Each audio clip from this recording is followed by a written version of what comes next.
Marahil para sa mga hindi nakakakilala, ay isa lamang siyang kawawang biktima. Ngunit para sa mga taong nagmamahal sa kanya, lalo na sa kanyang asawa at mga anak, siya ang lahat. Isa siyang masiyahing kaibigan, masipag na empleyada, maalagang ina, mabait na lola at mapagmahal na asawa. Ganyan nila ilarawan si Brisilda Limcangco Gotenco o Blessy. Masaya at makulay ang naging buhay ng mag-asawang Gotenco sa piling ng mga anak at apo sa mahabang panahon. Sabi nga, mapapasana all ka na lang pag narinig mo ang kwento ng kanilang pag-iibigan. Walang problema at kahit na anumang pagsubok ang nakapaghiwalay sa dalawa. Hanggang sa isang masakit na pangyayari ang naganap, isang buwan makalipas ang pagdiriwang ng kanilang ika-35 taon ng masayang pagsasama. Ang masayang kwento ng pamilya Gotenco ay nabahida ng luha at galit. Natagpuan kasi ang wala ng buhay na katawan ni Blessy sa isang sementeryo sa Auckland at ang mga sumunod na detalye ng ginawang imbestigasyon ay mas lalo pang nag-iwan ng malalim na hiwa sa puso at ng kanyang mga naulila. Sino si Briselda Gotenco at paano niya sinapit ang masakit na katapusan? Bago ko po ipagpatuloy ang ating kwento, sa mga bago po sa channel ko at nais sa mga ganitong klase ng kwento ng krimen na nangyayari sa loob at labas ng ating bansa ay maaari pong pakipindot ang ating subscribe button at notification bell para ma-notify kayo pag may mga bago tayong upload na videos. Isinilang si Blessy noong May 20, 1958 sa Cebu. Sa isang interview, ay maluha-luha at nakakinting ikinuwento ng kanyang asawang si Mr. Antonio Gotenco ang kanilang nakaraan. Ayon sa kanya ay nakilala niya ang asawa noong sila ay nag-aaral pa lamang ng elementarya. Bagamat matanda siya dito ng 2 taon, ay nakilala niya ito dahil sa matalik nitong kaibigan ng kanyang nakababatang kapatid na babae. At ganoon din naman siya sa nakatatanda nitong kapatid na lalaki. Nang tumungtong sila sa tamang edad ay nagsimula silang mag-date at sinagot siya nito noong February 21, 1979. Mula ng araw na yon ay naging paborito na ni Mr. Gotenco ang number 21. Sa katunayan, noong una, sa tuwing naglalaro siya ng basketball ay kalimitan niyang ginagamit ang number 8. Subalit nang sagutin siya ng nobya, ay ginamit na niya ang number 21. Taong 1980, nakatapos siya ng kolehiyo at nakakuha ng business degree. Subalit nakakuha siya ng trabaho sa ibang probinsya na siyang naging dahilan ng kanilang pansamantalang pagkakalayo. Ganun pa man, matapos ang 4 na taong long-distance relationship, ay nagdesisyon na silang magpakasal noong April 1984. Ang kanilang pagmamahalan ay nagbunga ng 3 mga supling, 2 lalaki at 1 babae. Para maibigay ang pangangailangan ng mga anak ay nag-migrate ang pamilya sa New Zealand noong 2004. Sa New Zealand na nila pinalaki ang mga anak at doon ay masaya silang nanirahan bilang isang buong pamilya. Sa mahabang panahon ay wala silang naging problema. Kung magkakaroon man ay agad din namang naaayos at nagagawa ng paraan. Hanggang isang araw noong May 24, 2014. Wala si Mr. Gotenco ng mga araw na yon, nasa Pilipinas siya para sa isang business trip. Tulad ng mga ordinaryong araw, ay maagang pumasok si Blessy sa pinapasukang trabaho sa Tower Insurance. At dahil nga wala ang asawa, ay sunundo ito ng kaibigan at katrabaho na si Behola siya. Dapat sana ay sabay din sila na uuwi ng alas 5 ng hapon. Subalit tumanggi si Blessy dahil sa may gusto pa itong tapusin. Kaya naman nauna nang umuwi si Mrs. siya. Pagsapit ng alas 7 ng gabi ay nilisan ni Blessy ang opisina. Sumakay ito sa Birkenhead Transport Bus na may numerong 973. Pagbaba ng bus stop mula sa Albert Street ay maglalakad ito sa layo 700 meters sa Birkdale Road bago makarating sa kanilang bahay. Kinabukasan May 25, 2014, ng bandang alas 3:15 ng madaling araw, ay umuwi ang anak na babae ni Blessy galing sa trabaho. Isa ng kasanayan sa ating mga Filipino na sa tuwing umuuwi tayo ng bahay, ang una nating hinahanap ay ang ating ina. Ganon din si Bea. Subalit nagtaka siya dahil sa hindi niya makita ang ina hanggang sa magdesisyon na siyang tumawag sa mga kapatid. subalit hindi rin alam ng mga ito kung nasaan ang kanilang ina. Gamit ang iPhone app, ay hinanap ni Bea ang location ng kanyang ina. Subalit kataka-taka dahil nang puntahan niya ang lugar ng ganap na 6:00 ng umaga, ay nakita niya ang cellphone nito sa madamong bahagi ng Salisbury Road na 91 meters na lamang ang layo sa kanilang bahay. Sa parehong lugar ay nagawa niya ring matagpuan ang sapatos at bauna na pagmamay-ari ng ina. Dahil dito ay agad siyang tumawag sa mga pulis. Nang dumating sila sa area base sa mga lokasyon ng mga gamit ng biktima, ayon sa mga pulis ay marahil nasangkot ito sa isang hit and run accident. Maaaring nasaktan ito o walang maalala. Ganun pa man ay nagdesisyon sila na magtanong-tanong sa lugar, hanggang sa isang babae ang kanilang nakausap. Ayon dito ay nagluluto siya ng dumplings sa kanilang kusina nang nagdaang gabi, nang makarinig siya ng malakas na sigaw ng babae ng bandang 7:30 ng gabi. Nang silipin niya ay napansin niya ang mabilis na pagharurot ng isang BMW na sasakyan. Para malaman ang nangyari ay gihinanap nila ang bus na huling sinakyan ni Blessy, at mula sa dashcam nito ay nakita nila ang isang BMW na sasakyan na nag-overtake. Ang nasabing sasakyan ay pagmamay-ari ng 28 years old na si Tony Douglas Robertson, isang lalaki na kilalang-kilala ng mga pulis.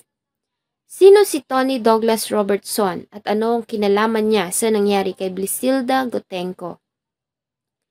Si Tony pinanganak sa Hamilton noong February 28, 1987. Bata pa lamang si Tony ay iniwan na sila ng kanyang ama, kaya naman ang apelyido ng ina ang kanyang ginagamit. Sa kanyang kabataan ay lumaki siya sa mga Kino, hanggang sa lumipat sila ng Tauranga nang siya ay magbinata. Ayon sa mga nakakakilala kay Tony ay lumaki ito na mabait, masunurin, masiyahing bata at magalang lalo na sa mga matatanda. Nang muling mag-asawa ang ina ay napabayaan nito si Tony at nagsimula itong mapasama sa mga bad influence na barkada. Mula sa edad na 16 ay napasama ito sa iba't ibang gulo at nakulong na rin sa mga kasong may kinalaman sa pagnanakaw, pagtatangkang pagpatay, panggugulo at iba pa. Taong 2005 ay muli itong nakulong. Sa pagkakataong ito ay hindi lamang sa isang maliit o minor na kasalanan. Dahil bago pa matapos ang taon noong December 2005, siya ay napatunayang nagkasala sa kasong pagdukot at pagmolestya sa isang 5 taong batang babae. Base sa report ay pinangakuan niya ito na bibigyan ng regalo at nang nasa sasakyan na ay nagkunwari siya na kausap niya ang ina nito sa cellphone para kumbinsihin ang bata na sumama sa kanya, kung saan ay dinala niya ito sa isang isolated na waterfall parks. Isang pulis na naghahanap sa batang nawawala ang kinutuban at nagtungo sa lugar kung saan ito nakita si Tony habang ginagawa ng kahalayan ng bata. Sa ginawang mga pagdinig ay mariin itong itinanggi ang mga paratang. Ganun pa man ay hindi iyon ang sinasabi ng mga ebidensya. Kaya naman siya ay hinatulan ng 7 taon na pagkakakulong. At ito ay nadagdagan pa ng 6 na buwan dahil sa ginawa niyang pananakit sa isang gwardiya sa kulungan. December 2013, matapos na bunuin ang sentensya ay nakalaya si Tony. Siya ay pansamantalang tumuloy sa isang Prisoner's Aid, isang rehabilitation society home. Subalit na-kick out siya mula roon dahil sa hindi niya pagsunod sa mga alituntunin. Mula sa Australia ay umuwi ang kanyang ina ng Auckland para tulungan siya na magsimulang umuli. Kinuhaan siya nito ng 2-bedroom apartment sa Birkdale. Sa ilang mga pangyayari pa ay nalabag ni Tony ang ilan sa mga kondisyon sa kanyang release at base sa isang psychologist sa kanyang behavior ay isa pa itong society. Kaya naman ay muling isinailalim ito sa Extended Supervision Order kung saan ay kinakailangan itong subaybayan sa loob ng 10 taon. Bilang hakbang ay pinasuot nila ito ng anklet na may GPS para ma-monitor ang location nito. Kasabay nito ay binigyan nila ito ng curfew. Dapat ay nasa bahay na ito ng 8:00 ng gabi hanggang 6:00 ng umaga kinabukasan. At ang paglabag nito ay may katumbas nakaparusahan. Gamit ang GPS anklet ni Tony ay nagawa nilang matrace ang location nito bago mawala si Blessy. Napansin nila na nagtungo ito sa sementeryo ng Eskdale noong May 24, 2014 at muling bumalik sa lugar kinabukasan. Nagtungo ang mga pulis sa sementeryo ng Eskdale at mula roon ay natagpuan nila ang wala ng buhay at naaagnas ng katawan ni Blessy Gutenko. Nasa ilalim ito ng makakapal na damo, natatabunan ng mga dahon at nakabalot ng kumot. Base sa autopsy, ayon sa pathologist na si Dr. Carl Wigren, ay nagtamo si Blessy ng maraming saksak sa iba't ibang bahagi ng kanyang katawan. Laslas din ang kanyang liig at naputol nito ang kanyang windpipe o daluyan ng hangin. Positibo din na base sa kanyang analysis, ang lahat ng sugat ay natamo ng biktima nang ito ay buhay pa, dahil sa nakakita pa sila ng mga dugo sa baga nito. Sa sobrang dami ng mga tinamo nitong sugat, ay nahirapan na silang tukuyin kung ano ang naging sanhi ng kanyang kamatayan. Maliban dito ay nakitaan din ito ng mga bugbog at baling mga buto sa hita at tadyang.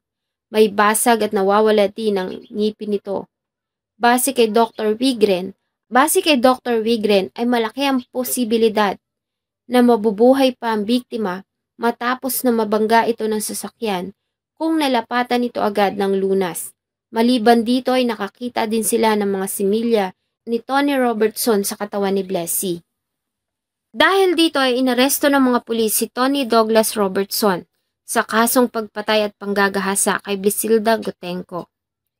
Sa ginawang pagdinig ng kaso, base sa paglalahad ng prosecution sa mga pangyayari, noong gabi ng May 24, 2014, ay nakita ni Tony si Blessy na naglalakad sa kalsada. Doon ay sinadya nitong buguin ang sasakyan ng biktima at isinakay ito sa kanyang sasakyan, inuwi sa kanyang bahay kung saan niya ito pinagsamantalahan bago ito pinatay. Kinabukasan ay binalot niya ito ng kumot at itinapon sa sementeryo ng Eskdale. Sa pahayag ni Sergeant Blair Atkinson ng Serious Crash Unit ay naniniwala siya na sinadyang banggain si Blessy habang naglalakad. Base na rin sa bakas ng gulong ng sasakyan na natagpuan kung saan nakita ang nagkalat na gamit ng biktima. Ayon sa forensic scientist na si Ryan Kier Morgan Smith, gamit ang luminol sa lugar kung saan natagpuan ang katawan, ay nagawa nilang makakita ng mga traces ng dugo na nagsasabing ang biktima ay hinila hanggang sa bahagi ng damuhan kung saan ito natagpuan. Nakakita din sila ng mga bakas ng dugo sa sasakyan ni Tony.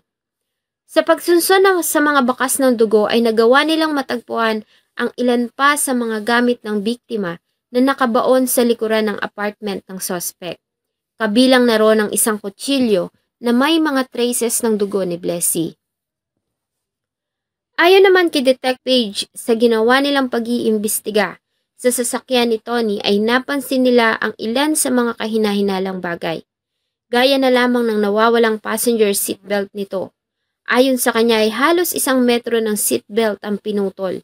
May mga hiwa at kalmot din sa upuan ng sasakyan sa likuran. Ang malaking bahagi ng upuan sa likuran ay pinalitan na ng foam. Gamit pa rin ang luminol, ay nakakita sila ng traces ng dugo sa passenger seat at sa likuran nito. Sa salaysay ng testigong si Michael Nelson, isang auto glazier, ay tinawagan siya ni Tony at pinapunta sa bahay nito para ayusin ang basag na windscreen ng kanyang BMW. Ayon sa kanya ay pinakiusapan siya ni Tony na kailangang maayos ang sasakyan sa lalong madaling panahon. Pagdating sa lugar ay katakataka na tanggal na ang salamin ng sasakyan. Kalimitan kasi ay siya ang nagtatanggal noon. Napansin niya rin ang bakas ng dugo sa loob ng sasakyan. Kaya tinanong niya si Tony kung bakit nasira ang windscreen. Ayon dito ay nagbibiruan sila ng isang kakilala at aksidenteng nabasag ang salamin. Sa ikalawang araw ng pagdinig, bago pa man simula ng depensa ang kanyang salaysay, ay tinerminate ni Tony ang serbisyo nito at hiniling na siya mismo ang didepensa sa kanyang sarili. Ang kahilingan nito ay pinagbigyan ng hukom at sa halip ay inatasan si defense lawyer Chris Wilkinson na gabayan ng akusado. Sa pag-upo ni Tony sa harapan ay natahimik ang lahat at naghihintay ng kanyang mga sasabihin. Habang nagsasalita ay nagsimula mo namang umagos sa mga pisngi nito ang kanyang luha. Na tila ba sinusubukang kunin ang loob at awa ng mga jurors para pakinggan ang kanyang sinasabi. Nakayuko at umiiyak nitong isinalaysay ang mga pangyayari. Base sa kanya, ay nagsimulang magulo ang buhay niya dahil sa sunod-sunod na problema sa pamilya. Namatay ang kanyang tiyahin at na-stroke ang kanyang ina sa Australia. Nais niya man itong dalawin ay hindi niya magawa dahil sa kawalan ng pera. Kasunod noon ay nagasan pa ang kanyang kinakasama. Dahil dito ay nagsimula siyang gumamit ng pinagbabawal na gamot. Nawalan siya ng trabaho, kaibigan, malayo ang ina, at hindi siya kinikilala ng ama. Kaya naman wala siyang mapuntahan. May 24, 2014 ay inamin niya na galing siya sa sementeryo sa Ixdale dahil sa nais niyang bumili ng pinagbabawal na gamot. Ang nangyari kay Blessy ay hindi niya sinasadya. Ayon sa kanya ay lulong siya sa pinagbabawal na gamot ng mga oras na iyon. Kaya naman ay aksidente niya itong nasagasaan. Nang makita niya ito ay nagpanik siya kaya binuhat niya ito at isinakay sa kanyang sasakyan bago nagmaneho pa uwi para sundin ang oras ng kanyang curfew. Ayon sa kanya ay nataranta siya at hindi alam ang gagawin. Kaya naman ay pinagsasaksak niya ito, subalit ayon sa kanya ay wala na itong buhay bago niya iyon gawin. Ito kasi ang naisip niya para iligaw ang imbestigasyon. Kinabukasan ay binalot niya ito sa kumot at saka itinapon sa sementeryo kung saan ito natagpuan. Itinanggi niya rin na ginahasa niya ang biktima dahil ayon sa kanya, ang mga similya na nakuha sa katawan ni Blessy ay planted para idiin siya sa kaso. Ganito din ang kanyang sinabi nang mahuli siya sa ginawa niyang pagdukot at pagmolestya sa isang bata noong 2005. Kaya naman hindi ito pinaniwalaan ng jury. Si Tony Douglas Robertson ay napatunayang nagkasala at pinatawan ng habang buhay na pagkakakulong sa kasong panggagahasa at open-ended term jail o walang payak na taong pagkakakulong para sa kasong pagpatay. Nagpasa ito ng apela subalit binasura iyon ng mababang hukuman. Muli itong nagpasa ng apela sa mataas na hukuman, subalit muli lamang iyong ibinasura. Hanggang sa kasalukuyan ay nakakulong pa rin si Tony Douglas Robertson at pinagbabayaran ang ginawa niyang kasalanan. Bagamat nakakulong na ang may sala para sa pamilya Gotenko ay hindi iyon sapat. Naniniwala kasi sila na dapat may managot mula sa Department of Corrections dahil sa ginawa ng mga ito na pagpapalaya kay Tony. Kahit pa nga base sa psychology ay delikado itong tao. Kung hindi nila ito pinalaya at hinayaang pagala-gala ay hindi sana nito napatay si Blessy. Ganun pa man, base sa Department of Corrections ay ginawa lamang nila ang kanilang trabaho. Natapos na kasi ni Tony ang kanyang sentensya. Kaya naman ay pinalaya nila ito sa kulungan. Ganun pa man ay sinailalim naman umano nila ito sa isang extended supervision. Kabilang na dito ang pagsusuot nito ng GPS anklet. Bagamat na monitor nila ang lokasyon ni Tony, ay hindi nila inaasahan ang ginawa nitong pamamaslang kay Blessy Gotenko. Ayon sa kanyang asawa ay mahilig si Blessy mamasyal at kumain sa labas kasama ang mga anak.